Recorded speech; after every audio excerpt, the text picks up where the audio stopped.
Before we talk about investing, business, or passive income, we need to go back further than any finance course has ever taken you. The Bible contains 25 distinct economic principles, not metaphors, not morality lessons, functional economic frameworks that predate modern finance by thousands of years. This video covers the first 5, and I'm going to warn you now, by the time we get to Principle 5, you're going to look at your finances completely differently. Principle 1, Stewardship Economics, managing what you don't own. Here is the foundational premise of biblical economics, and it will feel counterintuitive. You do not own your wealth.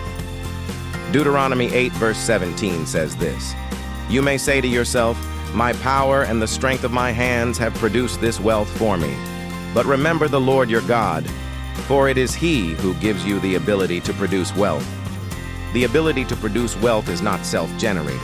The strength, the mind, the opportunity, the timing, none of it originates with you. Now, this is not a poverty mindset. This is a stewardship mindset, and the difference is enormous. The owner asks, how do I protect what's mine? The steward asks, how do I manage what I've been entrusted with? The steward who manages well gets more. The steward who hoards, wastes, or misuses loses the assignment. That's the parable of the talents. That's also how modern institutions promote people. Here's the practical implication. When you stop treating your salary as yours to spend however you like and start treating it as capital you've been assigned to grow, your spending decisions, your saving decisions, your investment decisions all change. That shift is Principle 1, and everything else in this series builds on it. Principle 2, the productivity mandate. Fruitfulness is a design principle, not a motivational slogan. The first command God gave humanity was not a religious one, it was an economic one. Be fruitful and multiply, fill the earth and subdue it.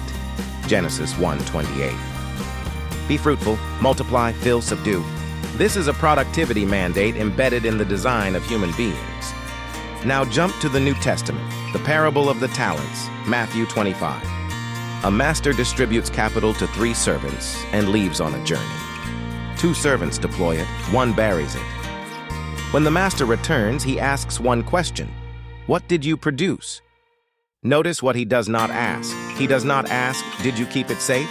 He does not ask, did you protect my original investment? He asks, what did you produce? The servant who buried the talent, he had a reason. He said, I was afraid. Fear of loss masquerading as caution. The master calls it something else. He calls it wickedness and laziness. The productivity mandate means this. You were not designed to hold, you were designed to produce. Fruitfulness is not a spiritual metaphor. It is the original performance review. And the question on that review is always the same. What did your hands produce? Principle 3, the law of skill and craftsmanship. Excellence is the original competitive advantage. In an age of networking, credentials, and personal branding, the Bible identifies something older and more durable as the primary driver of economic mobility. Proverbs 22 verse 29. Do you see a man skilled in his work? He will stand before kings. He will not stand before obscure men.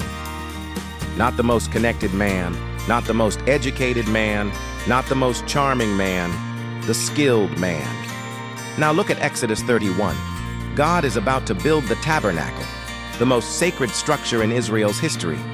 Who does he choose to lead the construction? A man named Bezalel. And the text says, God filled Bezalel with his spirit. And then it lists what that produced. With skill, ability, and knowledge in all kinds of crafts, to make artistic designs, to work in gold, silver, and bronze, in cutting and setting stones, in woodwork and every other craft. The Spirit of God, operating through a human being, produced excellence in craft. The tabernacle was not built by the most spiritual person in Israel. It was built by the most skilled. Here is the economic principle. Skill compounds. A decade of deliberate practice in any field builds a form of capital that no market crash can take from you. It cannot be inflated away, it cannot be stolen in the night, and it puts you in rooms that connections alone cannot unlock. Principle 4, the wealth of wisdom, the best investment has no ticker symbol. In 1 Kings 3, God appears to Solomon in a dream and says, "Ask what I shall give you, anything," an unlimited request. Solomon could have asked for military victory, longevity, the elimination of his enemies. Instead, he asks for one thing: give your servant a discerning heart, to govern your people and to distinguish between right and wrong. He asked for wisdom, and God's response is revealing. He gives Solomon wisdom, and then adds riches and honor so great that no other king in Solomon's era could compare. Wisdom first, everything else followed. Proverbs 4 verse 7 makes the economics explicit. The beginning of wisdom is this: get wisdom.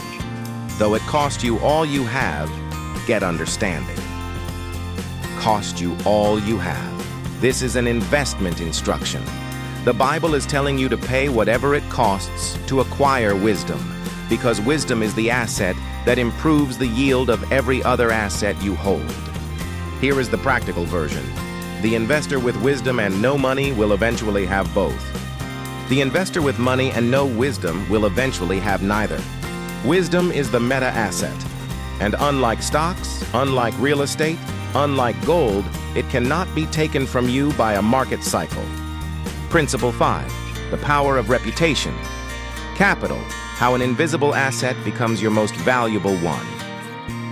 We've talked about how you relate to wealth, how you produce it, how you refine it through skill, how wisdom governs it. Now the fifth principle asks, how does your wealth move? Proverbs 22 verse 1. A good name is more desirable than great riches. To be esteemed is better than silver or gold. This is not a sentiment, it is a capital theory. Your name, your reputation, is an asset that generates cash flow, opens doors that money cannot buy, reduces the cost of every transaction you enter, and survives every market crash you will ever face. In credit analysis, which is my professional background, the first C we assess is not capacity, it's not collateral, it's not capital, it's character. Because the most creditworthy person is the one whose word is their bond. The bank's entire risk model begins with, can I trust this person? The slow build, fast destroy asymmetry. Reputation takes decades to construct and seconds to demolish. One breach, one betrayal, one public failure, and an account you spent years building is overdrawn overnight. Your name is the oldest financial instrument ever created. Manage it like one. 5 principles, thousands of years old, still operating: stewardship, productivity, skill, wisdom, reputation. These are not 5 tips for saving money. These are the 5 pillars of individual financial character. And without them, no strategy, no investment, no business survives long-term.